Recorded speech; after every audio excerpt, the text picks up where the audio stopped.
And you were telling me you went to the recruitment office. Okay, and the black guy that came out of the recruiting office, he said to me, "Are you in trouble?"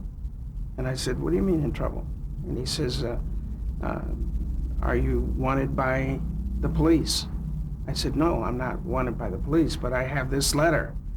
And I showed him the letter that said that if I failed to show up for court, I could go to jail, you know. So I said, so I'm prepared to go into one of these these doors. And he says, "Come on in here." He said, "Let me talk to you." And I went in, and he said, what do you hope to gain in the Navy?" And I said, "Well, not much," because I'm not planning on joining the Navy. And I said, I thought about the Marine Corps because my brothers had gone through the Marine Corps. And so he says, okay. He said, "What do you do?" And I said, "I take pictures and I fly planes." And he says, "Can you prove it?" And I said, "Sure." And he says, I said, I had a check on me at the time, and the check indicated that I made money shooting pictures. So he said, okay. He said, "That's good. Now, where were you flying planes?" And I said, "I flew in Des Moines." I said, I belonged to an airplane club, and I would wash planes, and they would let me fly. And so he said, okay. He said, "I have a contract here. It's a little known contract." And he said, "If you sign this contract, you will get flying or motion picture as you want. And if you don't get that, you get to get out." And I said, "What?" And he says, "It's true. It's a contract. If you sign it and you don't get what you want, you can walk." And I said, "This for real?" He said, "Yes." So I said, okay, let's talk about the contract. And he explained to me, and he showed me the contract in the picture, in the book. And he said, "Now, most people don't know about this." And he said, "But you seem like a nice guy. I'm going to give this to you." And I signed, and I got in the Navy. So that was totally by accident. And after going through boot camp, the guy told me, he said, your hearing is exceptional." He says, "We're going to send you to sonar school." And I said, I don't think so. I think I'll get out." And he says, "What?" I said, "I think I will opt to get out." And he says, how do you figure that?" And I told him about the contract. So they sent me away, and they got the legal department of the Navy, and they read the contract, and I got what I wanted. So I got to, they sent me to. So there was no catch. It was legit. Real. It was a real contract, and the contract still exists today. If you have employment, and your employment is exceptional, and you can sign a contract, and the contract is negotiated on the basis that you are an expert in your field, and you get to work in that field. And if you don't work in that field, you get out of the Navy. So I was in good shape. And the guy told me that he was going to send me to sonar school, and I said no. And that's when they. Now, before you'd been in the Navy, you had only been doing still photography, or had you done any motion picture? You had done motion picture. Yes, but as a home movies. Okay. Yeah. So 8 millimeter or something like that? Yes, 8 millimeter. Yeah. And then in general, what kinds of things did you learn in the Navy? In the Navy, unlike other branches of the service, you learn every aspect of photography because they can send you anywhere. You could be on a ship, a submarine, or on base, and you would be required to demonstrate your abilities no matter where you are. And so they would give you the opportunity to train and learn in that department. So I could repair cameras, I could shoot pictures, I could do anything. And when you were discharged, what were your plans?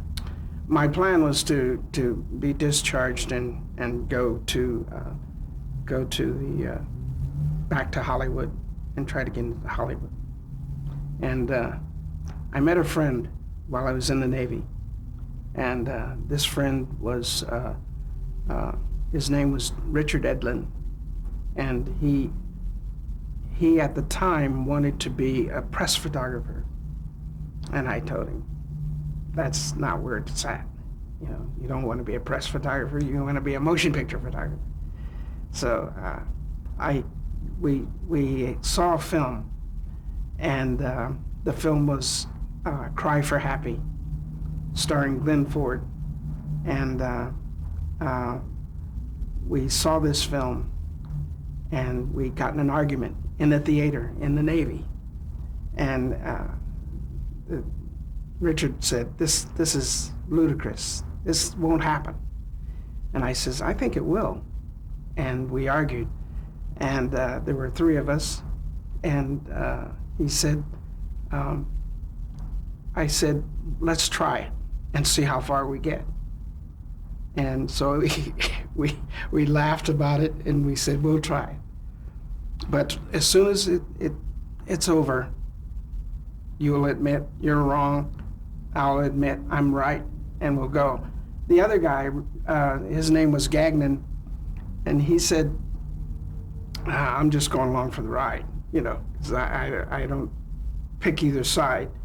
So we elected him to be the actor, and we went to, the first place we went to is the motor pool in the Navy. And we said, we need a car, we need a vehicle. And so the guy said, the guy at the desk, he said, you need a form DD 1150. Where's that? And I said, what is a form DD 1150? And he said, well, that's the form that you fill out that says you can get a car. And I said, no, we don't have one. But we have to shoot this movie, and we're going to shoot it in Tokyo, and we need a car. And the guy says, I'm sorry, you can't get a car. So we walked out the door, and Richard Edlin said to me, he says, well, it's over. And I said, and the guy came behind us, and he says, excuse me. And he said, I understand you need a car. And he says, and you need, what would you use the car for? And I said, wow, we need this car to shoot dolly shots and to shoot trucking shots. And he said, I have a unit here on this base, and the Admiral has the car. And he says, but it has a compound reverse gear. And I said, that's perfect. That's just perfect. A compound reverse gear, it means that we could drive the car slowly in reverse, and it wouldn't shift gears, and it would move for the use of dolly shots and whatnot. And he said, yeah, that would be good. So he says, let me call the admiral and see if I can get that car for you. And then we thought, here again, we're in trouble. So we went back to the base, or went back to the photo lab, and he said, what we have here is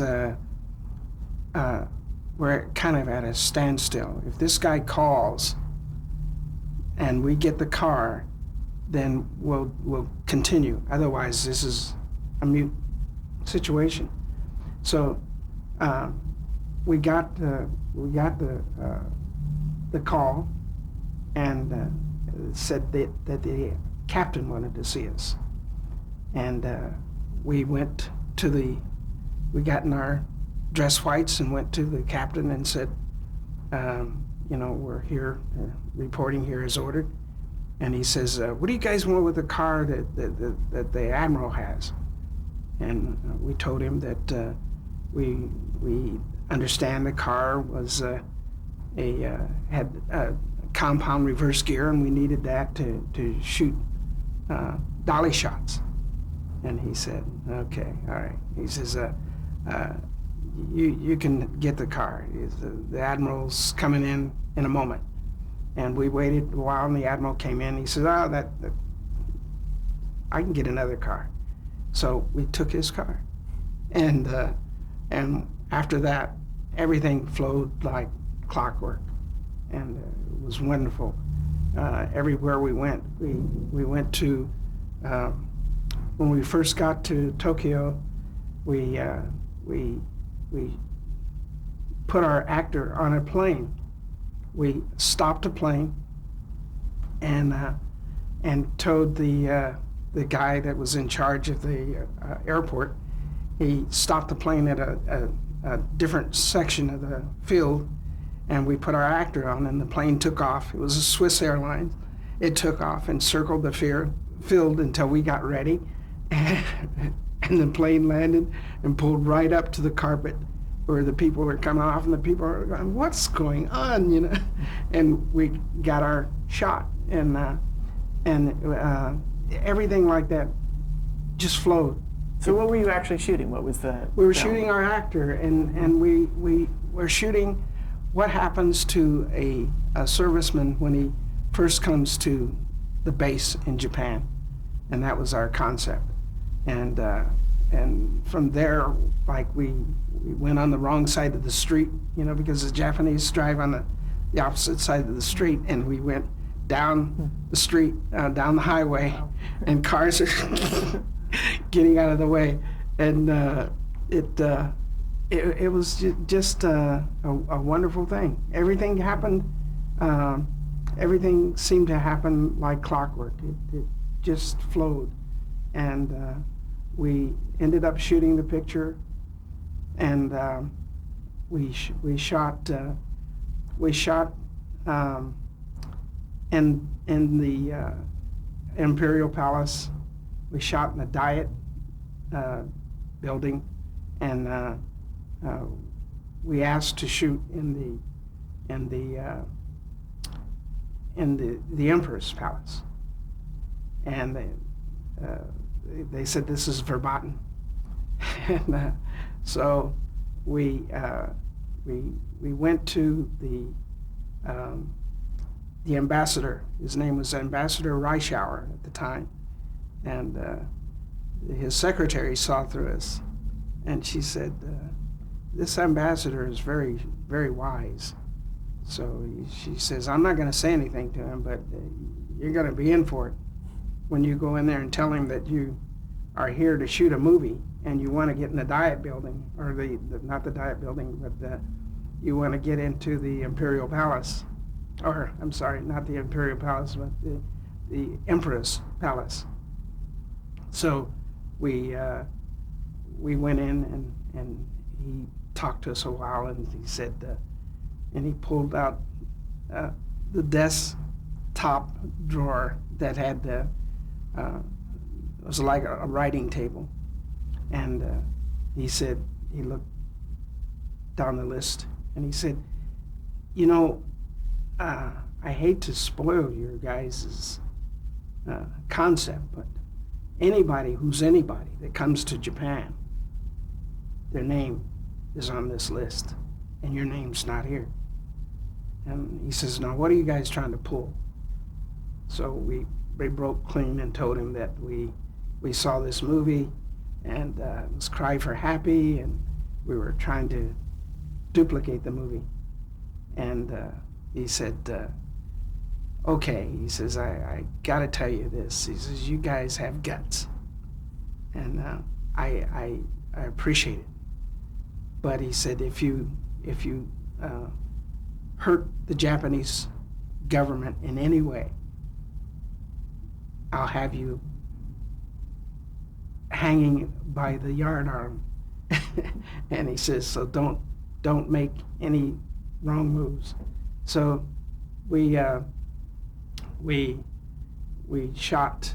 We went to a place called, I'm not sure what the place was called, but it was a brothel kind of theater, and it was a dinner theater. And we went in, and Richard Edlund had his ascot on, and I had the pan glass, and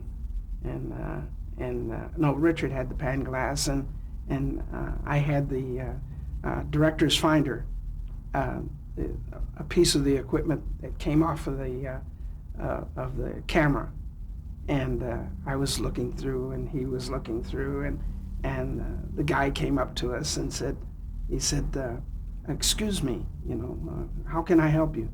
And I said, one moment, we got to get this. And we were looking through there, and we were talking to one another, and he, excuse me, I'm the manager, one moment. But, and we kept putting this guy off until finally we, this is the place. This is where we want to shoot. So the guy said, what do you want to shoot? What are you doing? And he said, we're thinking about shooting here. Oh, he says, what is it for? And we told him it was for when servicemen come to Japan and come to Tokyo, they would come here because they've seen it on television or in film. And so he says, oh, this is great, this is great. He says, you can come here anytime. So we left, and we went to shoot some other things, and we got a call from the base, and he says, what are you guys doing? And he says, this guy, the Queen Bee it was, and he says, this guy called from the Queen Bee, and he says, we're ready for you. You can come in and shoot. And we said, he says that you can't go in there and shoot because that place is like, it's a brothel. So we called the guy back, and we told him that what we could not do. And he says, well, I'll change the program. I'll change it. You come and shoot anyway. And they put on the show, the Madam Butterfly, and it was brilliant. And we shot the Madam Butterfly there. And but it was like the gods were with us, because everything we attempted to do from that point on was perfect. It was just flowed like the best gift ever. And And you did shoot at the Emperor's Palace? Yes, yes, and it was wonderful. And just to get you back to your post-Navy days, how did this fit in with what your plans were for your career? Well, what happened was, when we got out of the Navy, Richard got out first, and he was a kitty cruiser, and kitty cruisers only have to serve 3 years, and I served 4 years, and Vietnam was starting up in because they kind of begged me to stay, and I said no. I'm going to get out and go make pictures. Plus, several pilots had told me, "Don't do it. Don't stay in," because I had a run-in with a commander. This guy who wanted me to come and pick him up, and I went to pick him up, and he was giving me orders that I couldn't comply with, and so I told him that he was out playing golf, and he had this expert golf guy teaching him to play golf, and the guy was a lower rank than I was. I was a second class at the time, and he was an airman, and I could take all the guys, all the people that were in the car, chewing me out for being late, and it was raining, and he had places to go, and all these people were chewing me out, and when this young guy started chewing me out as well, and I told him, "You don't say nothing to me." I said, "I have to take it from these guys, but you don't say nothing to me." And that's when the commander got angry and says, you're going to be sorry you said that. And he says, you can expect a court-martial. So I got everybody's pictures together and presented them to the captain, and I didn't get to as far as the captain. I got as far as the personnel officer, and he tore it up. And he says, "I understand that you want to be a pilot." And I said, "Yeah." And he says, "Well, what you have here will prevent you from being a pilot if you get court-martialed." And I said, "Well, so be it, because I'm not going to stand there and take all of this that they're trying to give to me, and I volunteered to do this, and I was talked into going by and picking up the captain or the commander, and so I got all my material ready, all the photographs that were in the photo lab. They were showed everyone, and the games that they were playing on me, and the personnel officer tore it up and said, "See the captain." The captain, I saw him, and he said, "What are you drinking?" And I said, "Pardon me?" He said, "What are you drinking?" I said, "Same thing you are, I guess." And he said, "Okay, I'm drinking scotch and soda." He poured himself a scotch and soda, and I poured myself a scotch and soda. And he says, "I want you to shoot something for me tomorrow. I want you to come by and shoot the senators. 5 senators are coming aboard ship tomorrow, and they're on a fact-finding tour, and you're going to be a part of this." And he says, "I'm going to pick your assistant." I says, "Well, I would like to pick my own assistant because the assistant that I would pick is very good." And he says, "No, I'm going to pick your assistant, and he'll meet you at the afterbrow tomorrow morning at 6 o'clock. And I was at the afterbrow at 6 o'clock, and here comes the commander. And he had to assist me. That was his punishment for chewing me out in front of an enlisted man. And so that was like poetic justice. But the guys told me that, the pilots told me that he'll fly you in the ground. He's gonna win ultimately. So he says, "Why don't you get out and you go to Hollywood and you can fly your own plane." So it was good.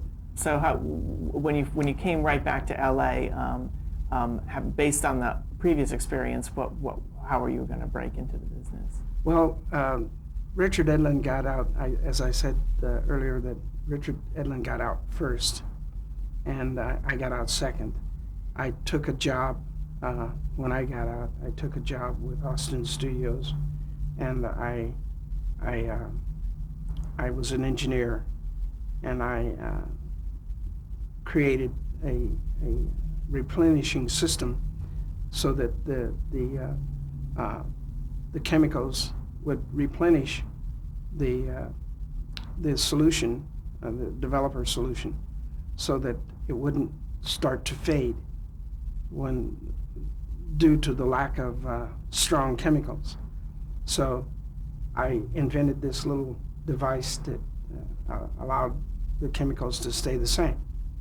And so they fired the engineer and hired me, but they never gave me the money. I was doing a lot of work, but they never gave me the money, so I quit. And everything went to kaput because no one knew how to operate this equipment. So they had to resort back to their old method. And Dick Edlund called me the same morning that I was supposed to show up at Northrop Aviation drawing airplanes. And he says, "Where have you been? I've been looking for you." And he said, "Come by to my studio.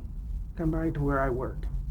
So I had to make up my mind whether to go to Northrop Aviation for the job or go to Richard Edlund, my friend. So I elected to go to my friend, and I went there, and he said, I've told Westheimer about you for a long time, and I want you to try to get a job here. And so I looked at what they were doing, and I said, what are you guys doing? And he says, well, the producer here, this producer wants us they want us to make the image on this post office box. They want it to jump at you. And we've tried everything and nothing works. And I said, well, why don't you get an artist to repaint it? And he said, the artists are all busy. All the artists in Hollywood are busy because they're preparing for the Academy Awards. And I said, well, when's the Academy Awards? And he says, in 6 days. And so he said, I said, well, I could paint that box in 10 minutes. And he said, and the guy heard me. And he says, you could paint the box? And I said, yes.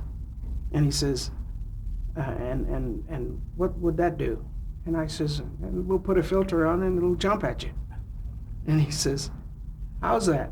He says, well, paint the box.